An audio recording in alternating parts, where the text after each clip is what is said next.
là où s'arrête la main de l'homme, commence celle de Dieu. On est dans la présence de Dieu.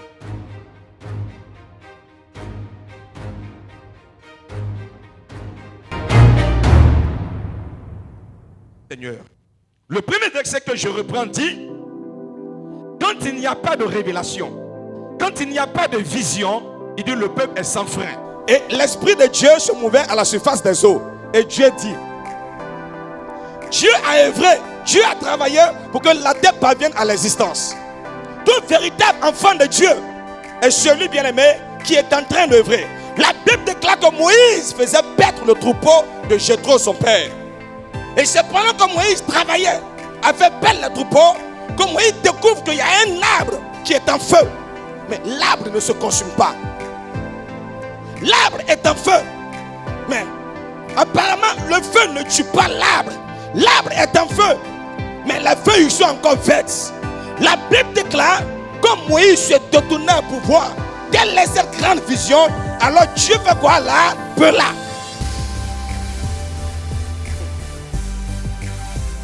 Alléluia.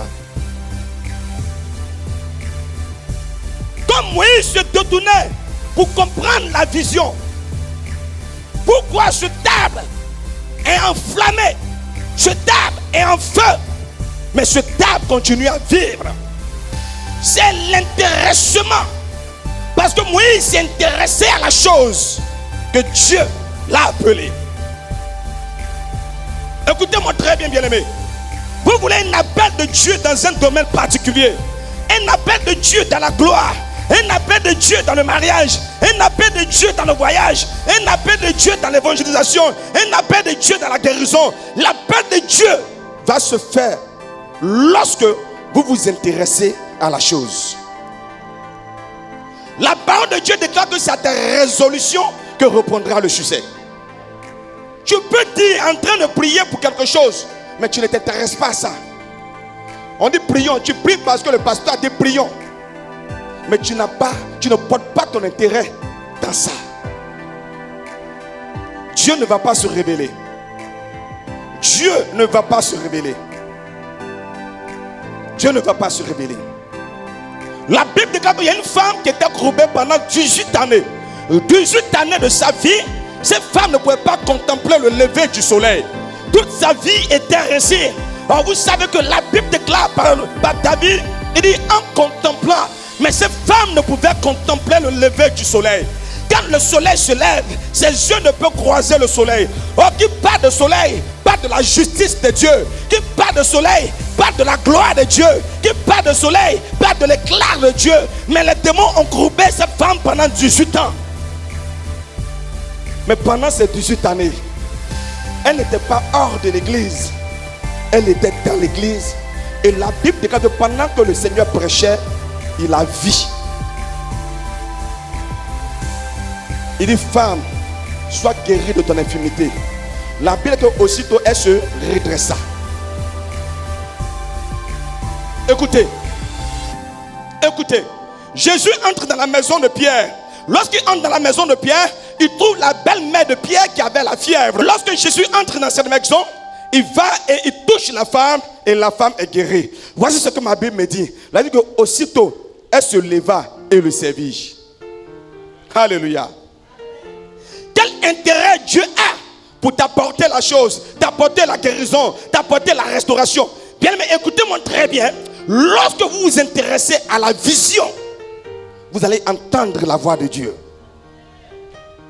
La voix de la restauration, la voix de la guérison. Tu dis, je prie, je ne vois rien, je prie. Moi-même, je n'entends pas la voix de Dieu. Quelqu'un m'a dit, c'est un jour, et puis j'ai dit, bon, écoutez-moi, c'est qu'il y a un problème. Parce que si Dieu, il dit, quand on prédit notre Père, parce que c'est notre Père, si entre papa et puis enfant, il n'y a pas de communication, c'est qu'il y a un problème. Tu es dans un monologue, au lieu d'être dans un dialogue. C'est qu'il y a un problème. De toute façon, toi, tu as parlé là. Lui aussi peut te parler. Et il y a plusieurs manières de te parler. Le premier moyen sûr où il te parle, c'est la Bible. Ça, c'est le premier moyen, c'est le moyen infaillible. C'est que quelqu'un t'a manqué, tu n'as pas besoin de prier pour dire, Seigneur, est-ce que je dois lui pardonner ou je ne dois pas lui pardonner? Dieu a déjà répondu à cette question-là. Et tu prends la Bible, il dit pardonnez. Donc ça, on ne prie pas, on ne gêne pas pour ça. Il a déjà répondu. Donc c'est quelle prière tu vas venir faire encore? Prends ce temps-là pour faire autre chose. Il a déjà répondu. Alléluia. Ah Seigneur, aujourd'hui, je me suis levé, mais je suis fatigué. Est-ce que je dois aller à l'église? Ah vraiment, le temps est nuageux. Ah vraiment, il y a le soleil. Et je suis allé et tu pries, Seigneur, vraiment, révèle-moi ta volonté. Ma soeur, écoute-moi très bien. Arrête de nous distraire. Dieu a déjà répondu. Il dit, n'abandonnez pas votre assemblée, comme le font quelques-uns. Il a déjà répondu. Ça, c'est le premier moyen faillible. Il y a le moyen de la prédication. Il y a le moyen du conseil du Père. Il y a le moyen de la vision, qui sont des instruments. Il dit, Dieu parle tantôt d'une manière, tantôt d'une autre, et l'on n'y prend point garde. Tous ceux qui ont l'habitude d'oublier leurs rêves, recherchez votre délivrance. Parce que les rêves sont un instrument, une voie que Dieu utilise pour exposer sa volonté. Alors si tu dors, que tu oublies tes rêves, c'est que tes rêves ont été faits prisonniers. Donc l'ennemi a usurpé ce chemin-là.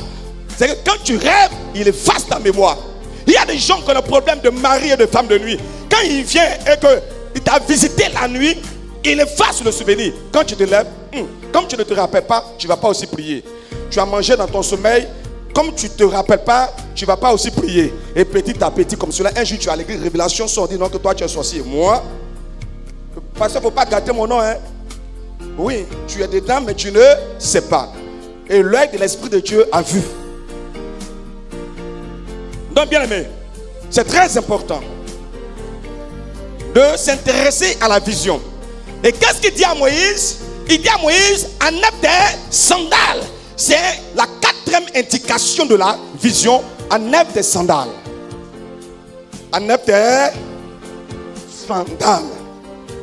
Bien aimé, dans la réalisation de la vision de Dieu, si tu notes pas, c'est que quand on parle de sandales, on parle de la marche. Les pieds parlent de la marche. Les mains parlent de l'activité et la tête parle de la destinée. Donc quand Moïse vient et que Dieu lui dit, Moïse, ôte tes chaussures, ce n'est pas pour dire va à l'église sans chaussures. Dieu lui dit, Moïse, ta manière de marcher, parce que tu as voulu te faire justice toi-même, je ne t'ai pas envoyé, tu allais tuer un Égyptien. Donc, aucune vision ne peut se réaliser si, bien aimé, on refuse de changer notre marche. Moi, chez nous, c'est comme ça on se comporte. Nous, chez nous, c'est comme cela. Non. Quand Dieu te donne une vision, toute vision vient, bien aimé, avec ses principes. Dans le monde, on appelle ça totem. Lorsque l'Éternel se révèle à la mère de Samson, le Seigneur dit que l'enfant qui naîtra sera un Nazirien. Pour qu'il soit le défenseur du peuple hébreu, le rasoir ne doit pas passer sur sa tête.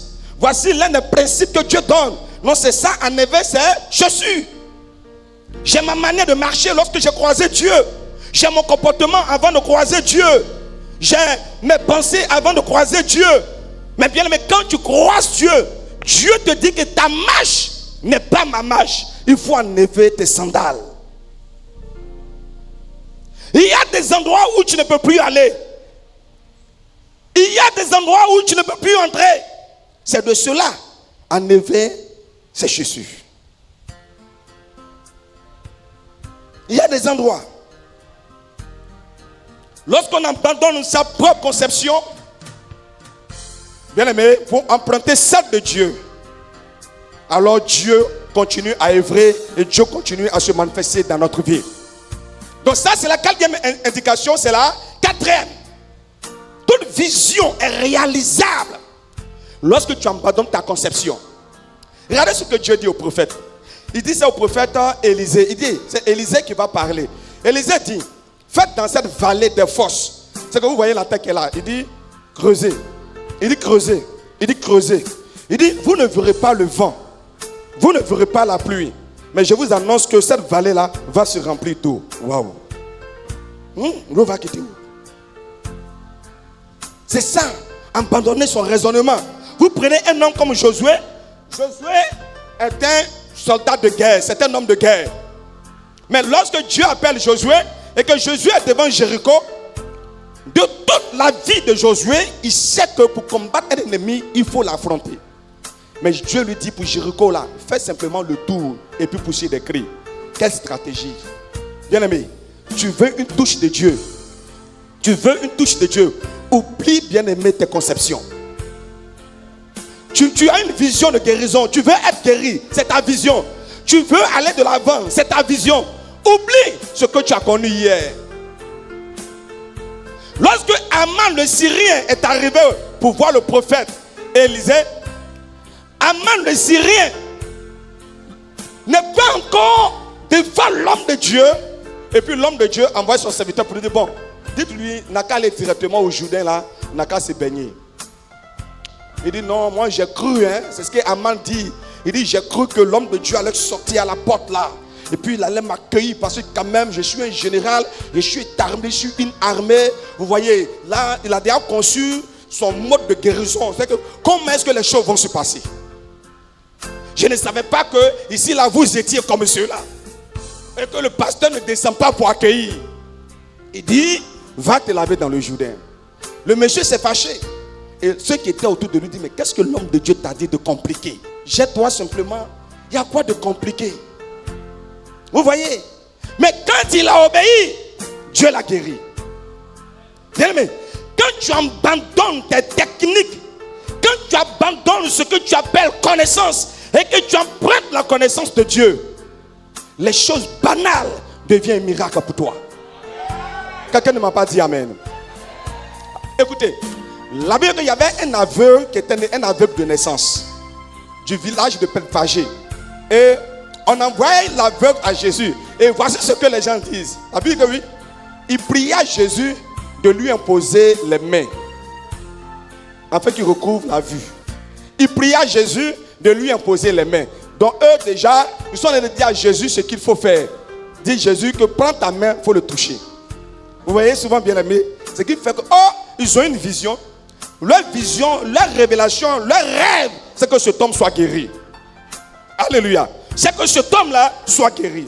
Mais en venant à Jésus, ils avaient déjà une stratégie, une technique, une méthode de la guérison de Jésus. La Bible déclare que Jésus n'impose pas les mains aux malades, mais il impose les mains aux mains du malade. Jésus le prit par la main et le fit sortir du village. C'est différent de ce que eux ils ont souhaité. Ils ont souhaité que directement la main vienne sur les yeux. La qu'à guérir, c'est tout.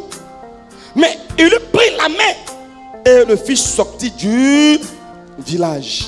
Bien aimé, il y a des fois tu vas venir vers Jésus pour qu'il te guérisse. Là où tu t'attends qu'il touche le mal, il ne touche pas le mal. Mais il te dit, viens, on va marcher ensemble. Viens, tu es malade, mais viens, on marche ensemble. C'est dans ta maladie là. Il dit, c'est moi. Prends ta Bible. Quand je dois prêcher, il faut faire la lecture. Comment c'est sur l'église? Il dit, mais attendez.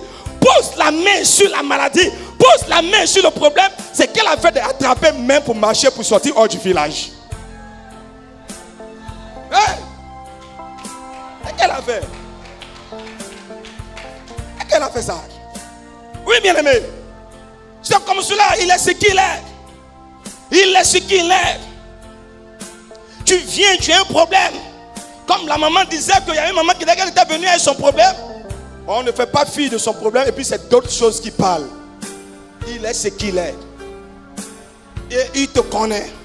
Il lui attrape les mains.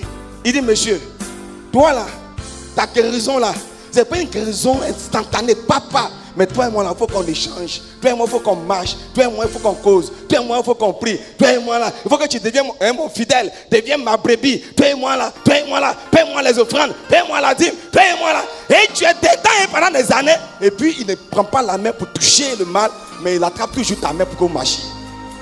Hein? Bien aimé, marchons. Quelqu'un a dit on s'en va là-bas. Oui, il est Dieu. Laisse-lui faire ce qu'il veut faire. Ce qu'il fait est excellent. Ce qu'il fait est extraordinaire. Quelqu'un peut mettre pied aujourd'hui dans la maison de Dieu.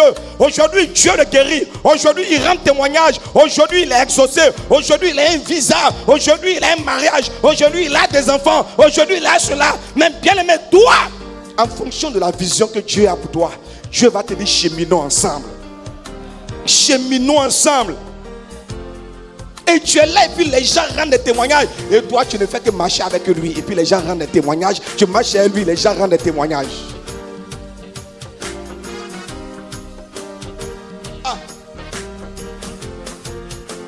Enlève tes chaussures. Dis à quelqu'un, enlève tes chaussures. Oui. Mais souvent, on vient, on a mis des chaussures. Bon. Des chaussures qui ne sont pas trop catholiques, quoi. Et puis on va pour dire, bon, quand j'arrive là, bon, il faut que moi j'entre le premier dans le bureau du révérend là. Et puis vous voyez, parce qu'en fait, moi il fait chaud et puis bon, moi j'ai du boulot à faire là-bas. Écoutez-moi très bien, arrête d'être un diplomate. Arrête ça. Jésus ne choque pas là. Hein? Donc quand tu viens, tu es étonné que ta manière, tu as marché là, tu es assis là, et puis on appelle les gens, on ne t'appelle pas. Ça te choque. Mais je suis là avant eux, on appelle les gens. Non, Dieu veut changer ta marche. Dieu veut changer ta marche. Il dit, c'est pas toi qui dois me dire comment je dois faire. Dieu veut changer ta marche. Il dit, Moïse, enlève tes sandales. Parce que le lieu sur lequel tu es là est un lieu saint. Ce n'est pas un lieu où tu imposes ta volonté. Ce n'est pas un lieu où tu imposes tes principes. Ce n'est pas un lieu où tu dis que moi, pour prier pour moi là, il faut forcément m'imposer les deux mains. C'est la quatrième indication.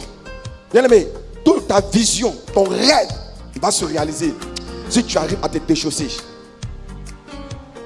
Si tu arrives à te déchausser, tu vas voir que cela va se réaliser. Je te dis quelque chose. La femme était une prostituée. Et elle a vu que la femme est rentrée dans la maison pendant que Jésus était à table. La femme a pleuré, elle a pris ses larmes, elle a mouillé les pieds de Jésus. Mouillé à fond.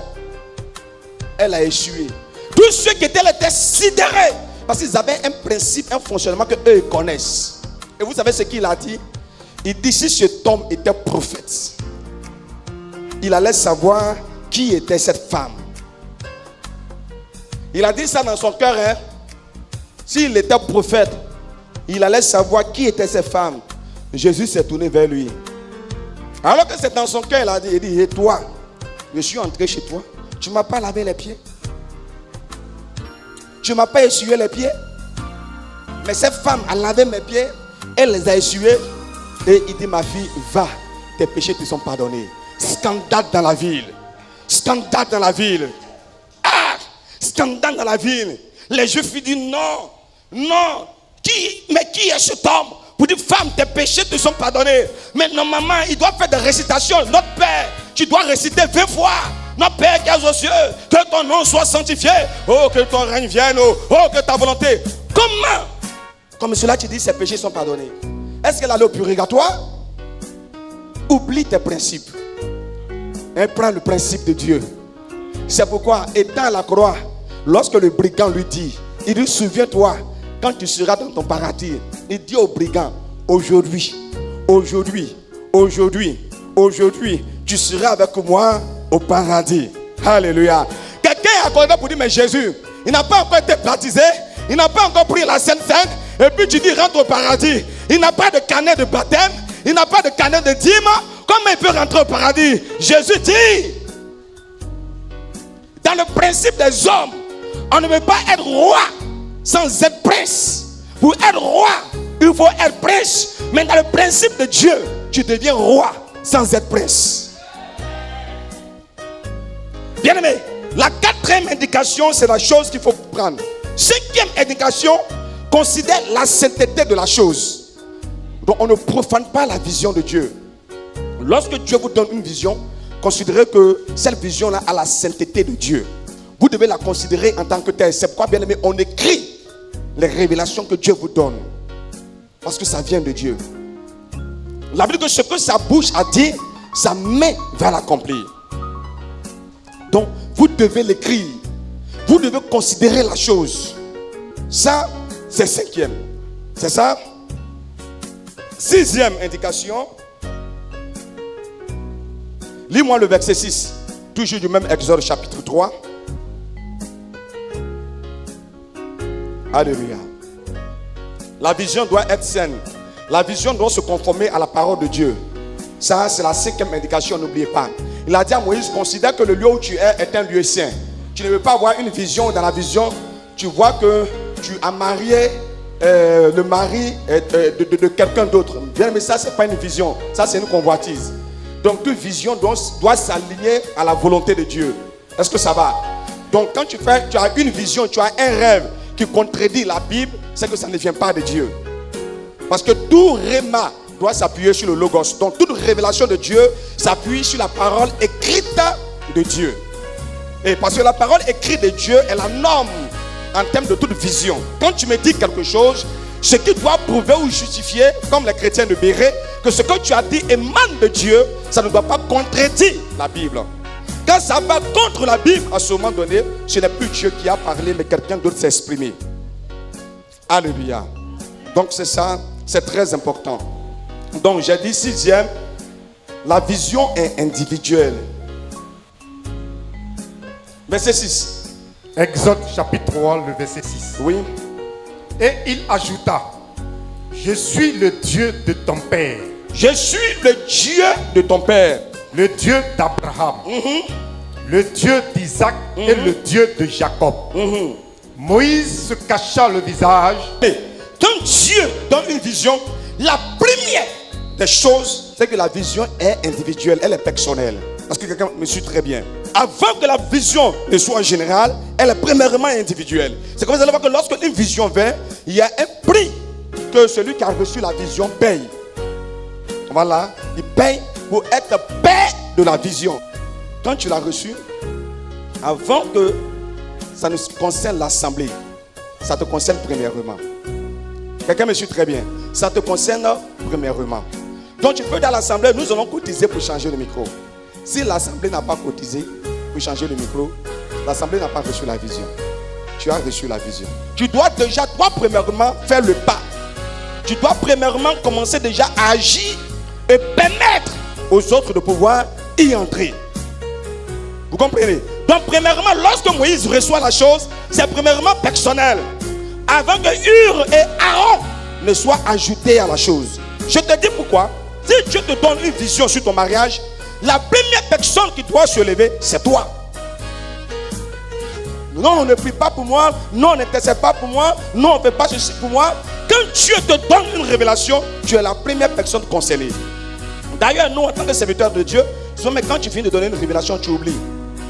Même quand tu es au bureau, quand vraiment tu as dit telle chose sur moi, je ne me rappelle pas. Parce que pendant que tu es en train de parler, ce n'est plus toi. Donc toi, tu dois travailler à cela. L'apôtre Paul a dit à Timothée, d'après la prophétie, d'après la vision, la révélation, combat le bon combat de la foi. Donc bien aimé, ne prenez pas une révélation de Dieu et puis baissez les bras parce que quelqu'un va vous soutenir. Je dis non, l'homme peut intercéder pour vous, mais nul ne peut tuer le Goliath à votre place. Chacun est appelé à affronter l'homme fort de sa vie, l'homme fort de sa famille. Je ne peux pas aller tuer l'homme fort de la famille Kwame parce qu'il n'a rien à voir avec moi. L'homme fort avec qui j'ai affaire est de la famille Aliké. Kwame, toi, je vais te soutenir dans la prière, mais je ne peux pas tuer ton Goliath pour toi. Si je tue ton Goliath, je prends ta récompense. Parce qu'il y a des trophées qui sont liés à la mort d'un Goliath. On dit en Israël, sa famille sera exonérée de l'impôt. Donc désormais, eux ne payent plus. C'est comme en Côte d'Ivoire, on dit que toi, ta famille, là, vous ne payez pas l'impôt. Même si c'est pour vous, toutes les banques, toutes les entreprises, vous ne payez plus l'impôt. Ça, c'est un. Et puis deux, tu deviens le gendre du roi. Donc tu maries la fille du roi. Trois, tu es nuit et jour dans la maison du roi. Voici les récompenses qui sont accompagnées lorsque Goliath tombe. Et tu me dis de venir tuer ton Goliath. Mais lorsque je tue, à qui on donne le trophée? C'est à moi on donne le trophée. C'est à moi on donne le trophée. C'est comme bien aimé, la prière est importante. Lorsque des sujets de prière sont donnés, il faut que tu pries. Il faut que tu pries. Le groupe d'intercession va te soutenir.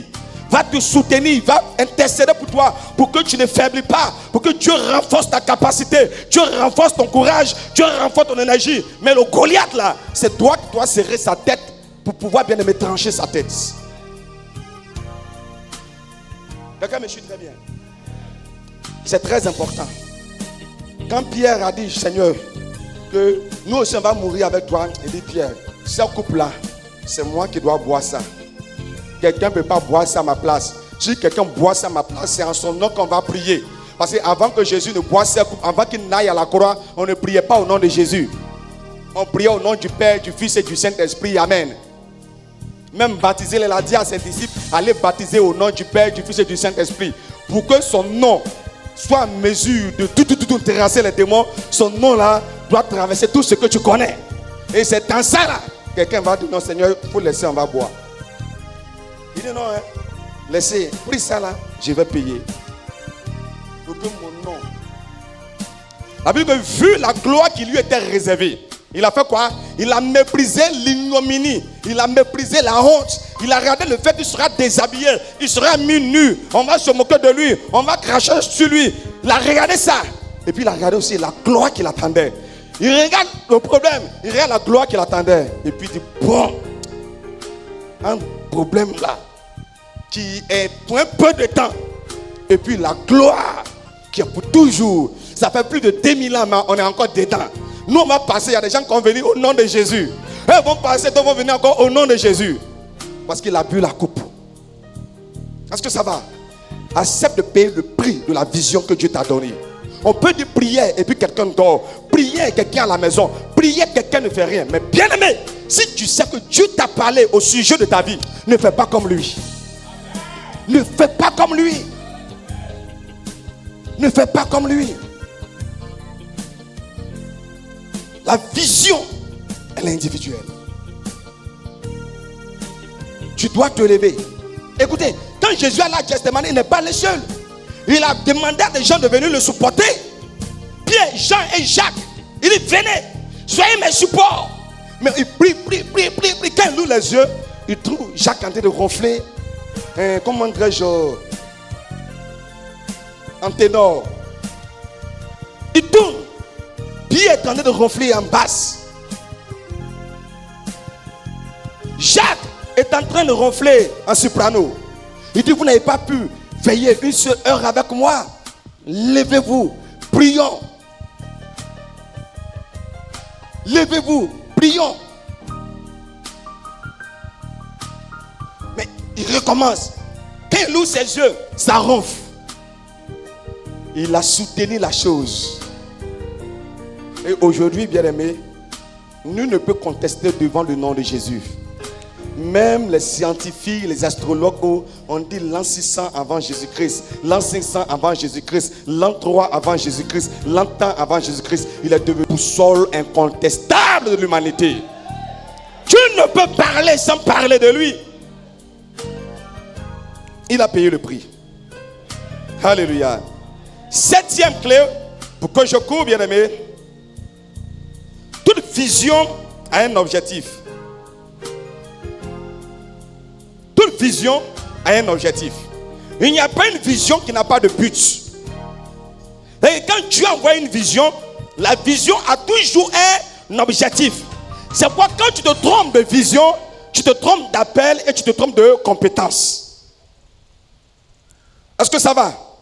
Quand tu te trompes de vision, tu vas te tromper d'appel et tu vas te tromper de compétence. Je prends un exemple simple pour illustrer mon message. Dieu t'a appelé à un ministère d'évangéliste. Donc, il y a 5 couloirs dans le ministère universel et 2 couloirs dans les ministères locaux, diacres et anciens. Et le ministère universel, il y a 5 couloirs. Donc, Dieu t'a appelé dans le couloir des évangélistes. Donc, il t'a dit, toi, c'est dans ce couloir que tu dois travailler. Et puisqu'il t'a appelé dans ce couloir, il t'a donné la vision dans ce couloir, il te donne la provision. Quand nous provision, toutes les âmes qu'il faut, toute la nourriture qu'il faut, toute la force qu'il faut, tous les démons qui sont dans ce couloir-là, Dieu t'a donné les balles qui peuvent les terrasser. Quelqu'un me suit très bien. Dieu t'a donné les outils qui peuvent les terrasser. Tu as tout trouvé que non, le ministère d'évangéliste là, hein, non, c'est mamie, non, c'est l'auteur, non, c'est ceci. En Côte d'Ivoire, c'est les prophètes qui sont vus. Donc tu laisses tomber ce couloir et puis tu es dans ce couloir. Regarde, je suis très bien. Quand tu étais ici, il t'a habillé comme un marin. Tu comprends, hein? Il t'a habillé comme un marin. Tu maîtrises les outils de la marine. Est-ce que ça va bien? Donc là, il t'a donné les armes qu'il faut. Tout ce qu'il faut. Tu connais comment un marin se comporte en temps de danger. Hein? Tu sais, quand il y a beaucoup la mettre et puis les bateaux font comme cela là, tu sais. Quand tu dis non, toi tu es venu ici, tu dis non, je veux être militaire. Je veux être prophète. On les armes qu'utilisent les militaires. Le maquillage, les peintures qu'ils mettent sur leur visage. Comment ils se mettent dans la boue pour se camoufler. Dieu ne t'a pas donné ça. Ton habit ici c'est blanc. Ici là, c'est un habit noir. Tu as pu un habit blanc, tu es venu dans la brousse. Là où sont les militaires, tu es blanc comme cela. Ils n'ont pas besoin de regarder dans leur truc là. Pouf, et puis on t'abat. Parce que Dieu ne t'a pas appelé ici, mon frère. Et toi tu dis ici ça bouffe bien, ici ça sort bien, ça mange bien pour eux. Oh, les églises là, quand c'est prophète là, ça vient. Mais là, quand le problème arrive, tu fais comme cela là, il n'y a pas de gaz lacrymogène. Parce que la marine, vous n'utilisez pas. Tu fouilles comme cela là, les calaches et autres là, non, toi tu n'as pas. Vous c'est les trucs un peu classe et autres là. Et puis ça avance. Ça avance, mais quand tu fouilles comme cela là, tu n'as pas les armes qu'il faut. Tu ne peux pas aussi te camoufler. Parce que Dieu t'a pas, comme il ne t'a pas appelé pour ça, il ne t'a pas donné. Et voici bien aimé, la raison pour laquelle beaucoup échouent, parce que beaucoup refusent d'œuvrer dans le couloir où Dieu les a appelés. Alléluia. Si c'est la douche, Dieu dit prends soin de la douche, Dieu va te bénir. Si c'est essuyer le sol, que Dieu te dit fais-le, il va te bénir. Dieu ne te bénit pas quand tu es forcément pasteur. Dieu ne te bénit pas quand tu es forcément diacre. Dieu ne te bénit pas quand tu es forcément missionnaire. Mais Dieu te bénit de là où il t'a dit de rester. Alléluia. Naomi a perdu son mari. Naomi a perdu ses 2 enfants parce qu'elle a quitté Bethléem pour aller à Moab. Son mari est mort et ses enfants sont morts. Elle est rentrée à la maison bredouille. On dit voilà Naomi. Elle dit non, ne m'appelez pas Naomi. Appelez-moi Mara. Dieu m'a rendu amère. Dieu ne t'a pas rendu amère. C'est toi qui t'es délocalisé. Il a dit à Élie, il dit va dans le torrent. Parce que j'ai fait quoi? Il dit il y a un corbeau qui va t'apporter de la nourriture. Quand le corbeau vient, le corbeau ne dit pas quand Élie, tu es où? Où est Élie? Je suis venu t'apporter à manger. Non, le corbeau vient au torrent. Quand il arrive à Kérish, le corbeau dépose la nourriture et puis le corbeau se retourne. Élie, si tu es là, tu vas manger. Élie, si ce n'est pas ici, que tu es ailleurs, tu ne vas pas manger. Et tu as dit non, je suis là, Dieu ne me bénit pas. Non, Dieu allait déposer. Mais tu n'es pas là où il veut que tu déposes. Bien aimé, ne sois pas dans une église sans faire l'œuvre de Dieu, sans appartenir à un département. Sois dans l'église de Dieu et il faut œuvrer. Il faut travailler. Sois là où Dieu te dit d'être. Ça peut être difficile. Ça peut être dur. Ça peut être sec. Ça peut ne pas aller. On peut te mépriser. On peut te moquer. L'homme peut ne pas regarder l'effort que tu fais. Mais sache que Dieu va ordonner au corbeau de venir t'apporter, bien-aimé, de la viande. Que Dieu bénisse quelqu'un. Dis-moi amen. Dis-moi amen. Dis-moi amen. Dis à quelqu'un auprès de toi, sois à la place que Dieu veut que tu sois. Sois à la place que Dieu veut que tu sois.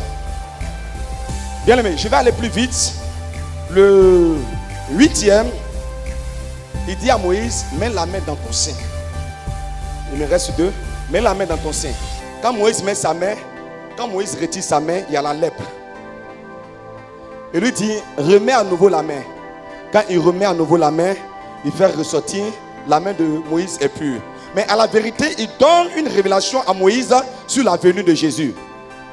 La Bible qui a connu le bras de l'Éternel. Il s'est levé comme une faible plante. Donc la première main que Moïse fait sortir qui est remplie de lèpre, c'est la première venue de Jésus. Là où il est méprisé, là où il est rejeté, là où il n'est pas calculé. Il remet la main, quand il fait ressortir la main impure. Ça part de la seconde venue de Jésus. Là où il viendra pour juger les nations, juger l'humanité. Mais bien aimé, ces 2 actions nous interpellent. La première et la deuxième. La première, c'est le cœur que tu avais lorsque tu n'avais pas encore reçu la vision de Dieu. Un cœur qui était rempli de lèpre. Un cœur qui était rempli de lui là m'a offensé. Un cœur qui était rempli de lui là m'a fait ceci. Lui là m'a fait cela. Lui là marché sur mon pied. Lui là. Non. Et la deuxième main, c'est le cœur, bien aimé, que Dieu veut que nous ayons. Est-ce que ça va? C'est le cœur que Dieu veut que nous ayons. Tu dois avoir ce cœur-là pour que Dieu puisse te bénir. Tu dois avoir ce cœur-là. La Bible dit qui montera à la montagne du Seigneur. Donc, bien aimé, celui qui a les mains pures et le cœur innocent. C'est très important. Vice versa. Alors, bien aimé, enfin, c'est que c'est le 9e, mais je m'arrête là. Ce qu'il te faut maintenant, il faut considérer ce qui est entre tes mains. Ce qu'il te faut, considère maintenant ce qui est entre tes mains. Voici comment est-ce que la vision marche. Lorsque Dieu appelle Moïse, il dit à Moïse, qu'as-tu entre tes mains? Et Moïse dit à l'Éternel, c'est un bâton. Dis à quelqu'un, c'est un bâton. Bien aimé, le bâton, c'est un bois. C'est un bois. Quelqu'un peut dire à Moïse, Seigneur, c'est balayage. Seigneur, c'est vente de bofroto. Seigneur, c'est vente à ticket. Seigneur, c'est docker au port. Il dit, qu'as-tu entre tes mains? Et Moïse lui dit, c'est un bâton. Le bâton a l'air ordinaire. Il n'y a rien qui est extraordinaire dans un bâton. Quelqu'un me suit très bien. Il n'y a rien qui soit extraordinaire, qui soit miraculeux, qui soit palpable ou tangible dans un bâton. Mais il dit à Moïse, jette le bâton devant ma face. Quand Moïse jette le bâton devant la face de Dieu, le bâton devient un serpent. Alléluia. Le bâton devient un serpent. Donc le bâton devient quelque chose qui vit. Et il dit à Moïse, abaisse-toi et attrape à sa queue. Ça encore, c'est une révélation. Alléluia. Mais bien aimé, le travail devient ordinaire. Le salaire devient ordinaire. Ton commerce est ordinaire. Ce que tu fais est ordinaire. Ton foyer est ordinaire. Ton magasin est ordinaire. Mais quand tu jettes cela devant la face de Dieu, ce qui est ordinaire devient extraordinaire. Bien aimé, oui, il n'y a rien qui peut toucher l'autel de Dieu et va garder sa nature. Tout ce qui touche l'autel de Dieu change de nature. Ton travail peut changer de nature. Ta vie peut changer de nature. Ta maison peut changer de nature. Si tu acceptes que cela soit en contact avec l'autel de Dieu. Tes études sont ordinaires. Tu étudies, tu vas, tu oublies. Tu veux que tes études soient extraordinaires. Sois en contact avec l'autel.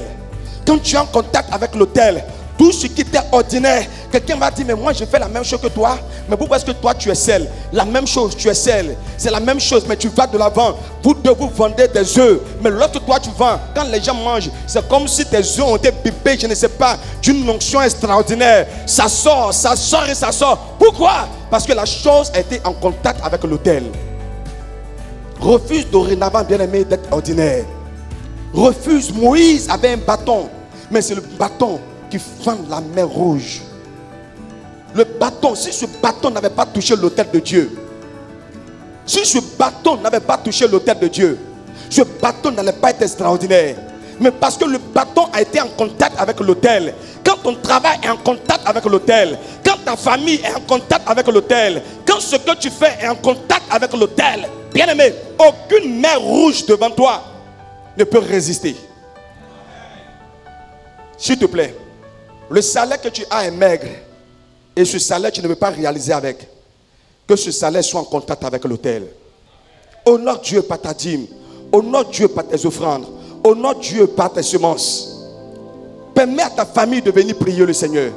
Le mardi, nous serons en programme. Ne laisse pas ta famille être une famille ordinaire. Quand c'est une famille ordinaire, les pandémies attrapent.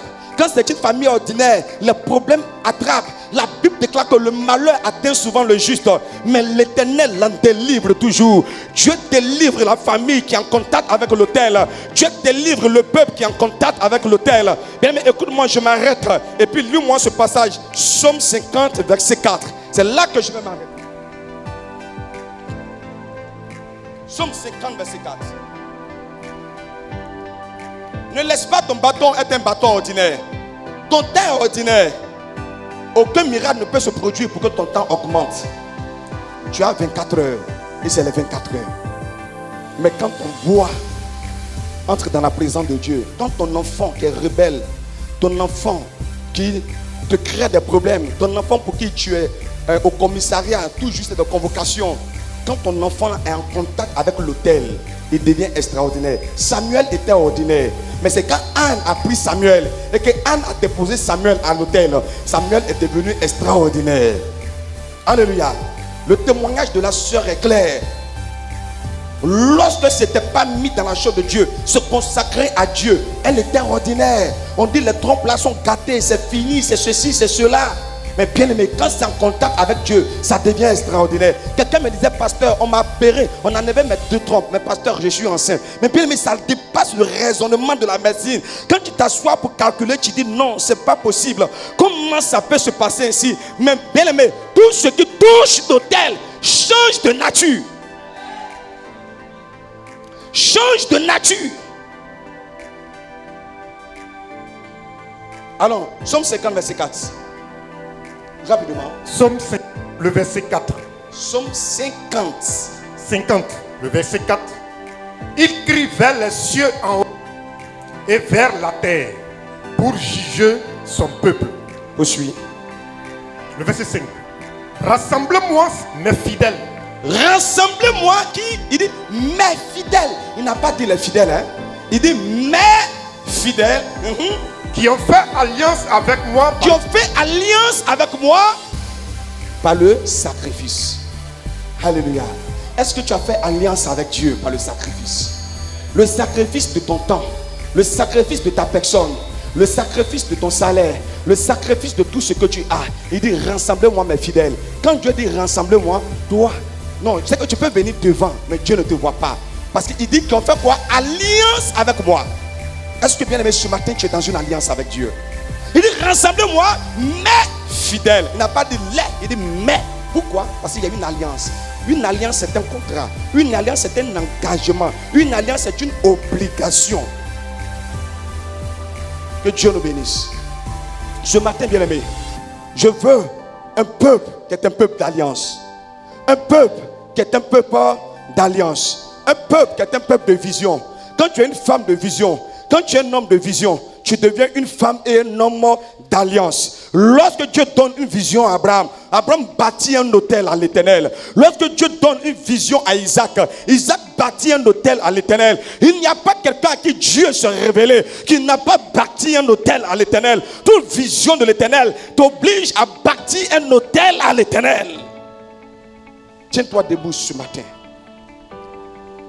Dieu veut un peuple d'alliance. Bien-aimé, entre dans l'alliance. Le mot sandal n'est pas loin du mot scandale. Donc quand tu n'en es pas tes sandales, tu deviens quoi? Un scandale. C'est comme quand tu ne donnes pas ton offrande à Dieu, tu deviens une offense. Est-ce que ça va? Donc bien-aimé, pour ne pas être un scandale, il faut enlever tes chaussures. Nous allons dire à l'Éternel, crée en moi l'humilité.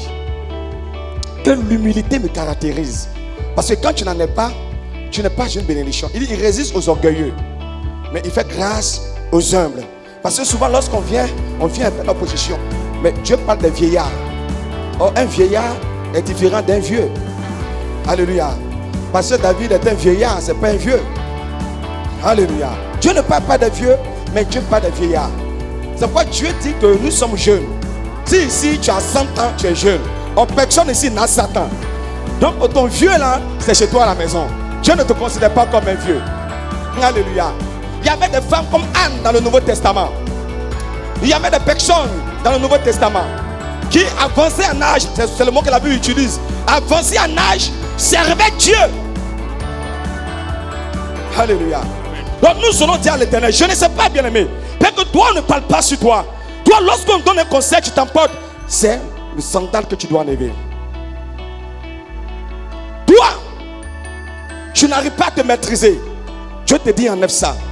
Toi, peut-être que tu es enfermé dans ton endroit. Dès qu'on dit amen. Non, moi les histoires de groupe de femmes ça ne m'intéresse pas. Déborah ce n'est pas mon affaire. Abigail ce n'est pas mon affaire. Canaan ce n'est pas mon affaire. Bérénice ce n'est pas mon affaire. Bien-aimé, dis à quelqu'un il faut te déchausser. Il faut te déchausser. Parce que le lieu où tu te tiens, lieu où tu te tiens est un lieu saint. est un lieu saint.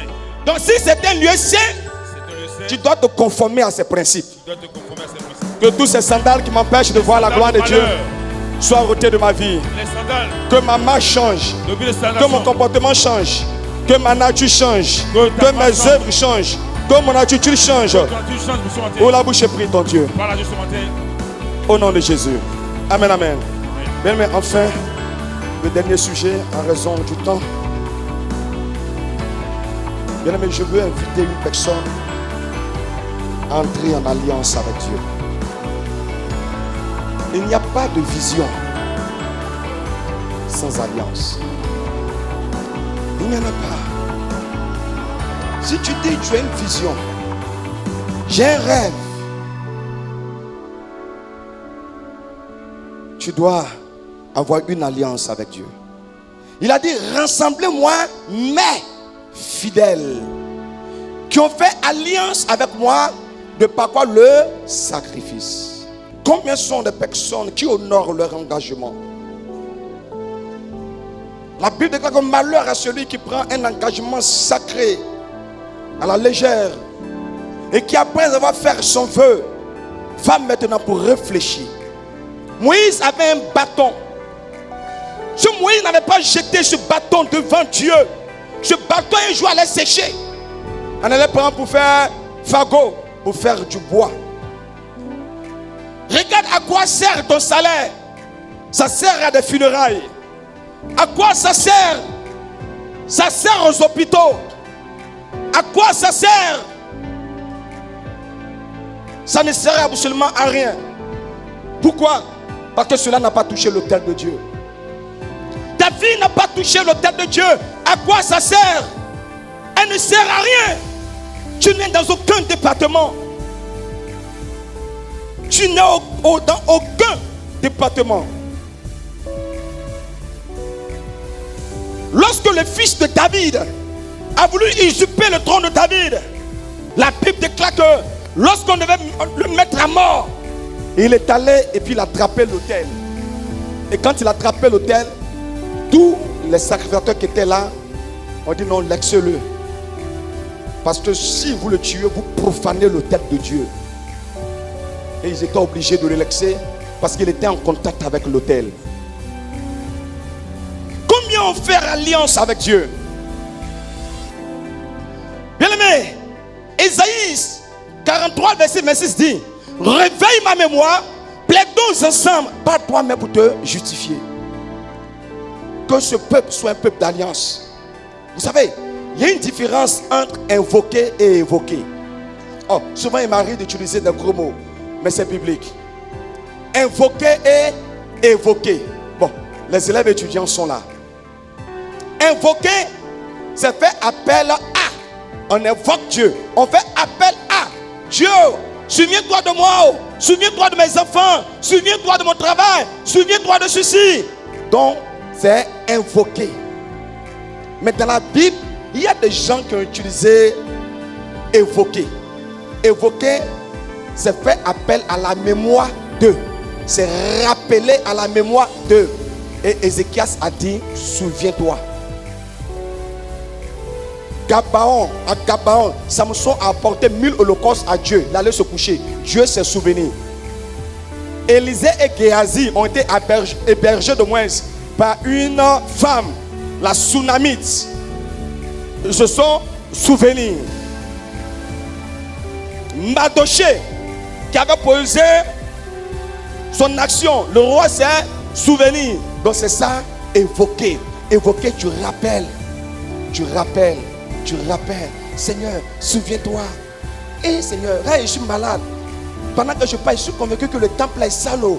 Il y a personne même qui est en train de balayer. Donne-moi la force, souviens-toi. Oh, tu ne sais pas comment ça s'est passé, mais tu as du tonus. Parce que Dieu s'est rappelé de tes œuvres. Mais quand tu n'as pas d'œuvre, c'est là que tu passes ton temps à invoquer.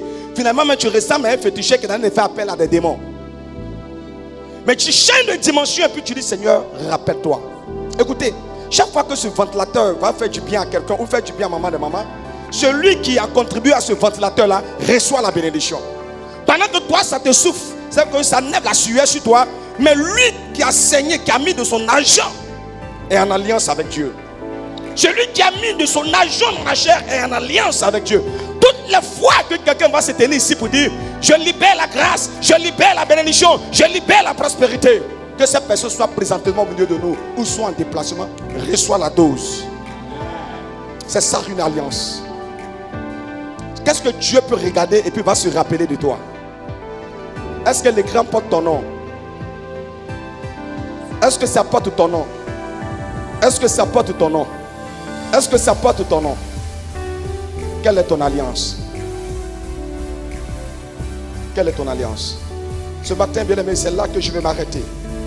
Que chacun ce matin, je ne sais pas ce qui va suivre, mais que chacun ait une alliance avec Dieu. Une femme s'appelle Tabitha, d'aucuns l'appellent Dorcas. Quelqu'un qui est mort, on prend puis on l'enterre. Mais les veuves qui étaient là ont refusé que Tabitha soit enterrée à cause de ses œuvres. On interrompt la prédication de l'homme de Dieu, puis on dit viens. Quand il vient, on ne parle pas, on lui montre les œuvres de Tabitha. On dit tu vas voir tel habit, tel costume, telle chemise, telle chaussure. C'est cette femme qui est couchée là, c'est elle qui fait ça. Un païen, la Bible appelle centenier romain, c'est un païen.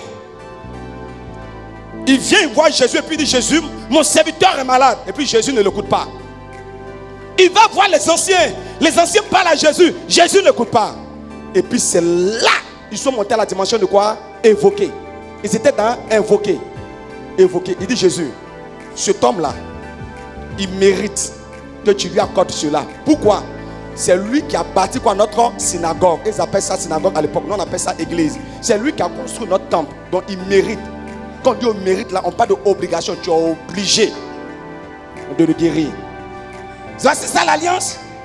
L'alliance, bien aimé, fait agir Dieu. Jésus s'est levé. Quand Jésus prend son pied, le même dit non, tu n'as pas besoin de te déplacer. Oh, quand tu es dans l'alliance avec Dieu, c'est intéressant. Hein? Tu n'as pas besoin de te déplacer. Dis seulement un mot. Ça, c'est pas rien qui a dit ça. Hein? Nous, on prend ça pour chanter. Dis seulement un mot. Mais c'est un païen qui a construit une église pour donner à Dieu. Il dit, tu n'as pas besoin de te déplacer. Dis un mot. Jésus dit un mot et puis son serviteur est guéri. Voici la force de l'alliance. Il y avait deux sœurs bien-aimées. Une s'appelle Marie, l'autre s'appelle Marthe. Le frère unique, Lazare, est mort. Quand Jésus entre dans la maison, une commence à pleurer. Son nom c'est Marthe. Marthe pleure, et puis Marthe, oh, je peux me projeter à l'époque, je peux m'asseoir et puis voir Marthe qui est en train de pleurer. Je vois Marthe qui est en train de se jeter à gauche, se jeter à droite. Et puis Marie est sereine et imperturbable. Pourquoi? Parce que Marie a établi une alliance avec Dieu. Elle a pris un parfum. Ce parfum s'appelle le nard. Et elle a cassé ce parfum pour oindre les pieds de Jésus. Donc elle a embaumé le corps de Jésus avant que Jésus ne meure. Voici son alliance. Et donc quand son frère est mort, son travail est mort, son espoir est mort, ses affaires sont mortes, elle est sereine et quoi? Imperturbable, parce que c'est que elle a traité avec le Dieu de la résurrection. Elle a traité avec le Dieu de la résurrection, donc elle n'est pas agitée. Jésus dit, je dois aller. Et les disciples disent, mais attends, tu sais qu'à Béthanie là, les gens ont voulu te lapider. Jésus dit, je dois aller. L'alliance attire. C'est comme cela. Nos parents ont fait des adorations. C'est quoi ça t'attire? Mari de nuit t'attire. Échec t'attire. Pauvreté t'attire. La mort prématurée t'attire. Quand tu fais avec Dieu, alliance de richesse, alliance de prospérité, alliance de guérison, c'est comme si ça te tire. Ça te tire. Ça te tire. Quelle alliance que toi tu as? Ce matin, bien aimé, pense entrer dans une alliance et puis Dieu va te visiter. Pense entrer dans une alliance et puis Dieu va te toucher. Élève la voix et commence à rendre gloire à Dieu. Bénis le nom du Seigneur. Mais là où s'arrête la main de l'homme, commence ça de Dieu.